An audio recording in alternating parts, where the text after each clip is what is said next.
Hi friends, నేను మీ శ్రీనివాస్ని. ఈరోజు మనం బాబాయ్ హోటల్కి అయితే వచ్చేసామన్నమాట. బాబాయ్ హోటల్ అంటే మీకు విజయవాడలో కదా ఉండేది, ఇక్కడెక్కడ అనుకుంటున్నారా?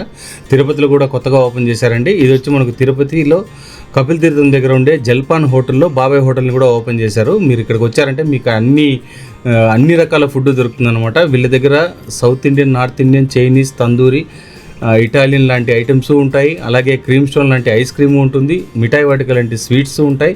ఈ విధంగా అన్ని రకాలు ఈ హోటల్లో అయితే దొరుకుతాయి అనమాట. బాబాయ్ హోటల్ స్పెషాలిటీ ఏమనంటే ఘీ ఇడ్లీ, ఘీ పొడి ఇడ్లీ, అలాగే ప్లెయిన్ దోశ, మసాలా దోశ, ప్లెయిన్ పెసరట్టు, ఉప్మా పెసరట్టు, మైసూర్ బోండా లాంటి ఐటమ్స్ ఉంటాయి. అలాగే ఉద్దివడ లాంటివి కూడా ఉంటాయన్నమాట. ఉదయం ఫ్రెండ్స్ వీళ్ళ దగ్గర ఉదయం 6 గంటలకు స్టార్ట్ చేస్తే టిఫిన్ 12 గంటల వరకు ఉంటుంది. అలాగే సాయంత్రం 5 నుంచి రాత్రి 11 గంటల వరకు బాబాయ్ హోటల్ స్పెషల్ అండి. ఘీ పొడి ఇడ్లీ, పొడి దోశ, ఈ విధంగా అన్నీ మనకు ఉంటాయి. ఉప్మా పెసరట్టు ఇవన్నీ కూడా వీళ్ళ స్పెషల్ అనమాట. మసాలా దోశ కూడా మీకు విజయవాడ రుచులతోనే వస్తాయి. మీరు వచ్చి చూసారంటే మీకే అర్థమవుతుంది. ఫుల్ అండ్ ఫుల్ ఘీ వాడతారండి. అన్నిట్లోనూ ఘీ అయితే ఉంటుంది. మీరు చూస్తున్నారు కదా, పొడి ఇడ్లీ, ఘీ ఇడ్లీ, ఈ విధంగా అన్నీ ఉంటాయి. మీకు పొడి ఇడ్లీ కావాలంటే పైన వేసిస్తారు, లేదా సైడ్గా పెట్టేయమంటే పెట్టేస్తారనమాట.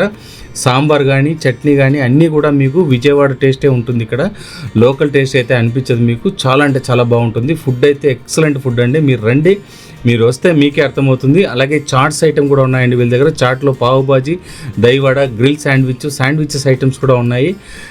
మీకు అన్ని రకాల ఫుడ్ ఇక్కడ దొరుకుతుందండి. మీరు ఒకసారి రండి, వచ్చి మీరు చూసారంటే మీకే అర్థమవుతుంది. అందరూ మీకు ఈ వీడియో నచ్చితే లైక్ కూడా చేయండి, లైక్ చేసి షేర్ చేసుకోండి, అలాగే ఫాలో కూడా అవ్వండి.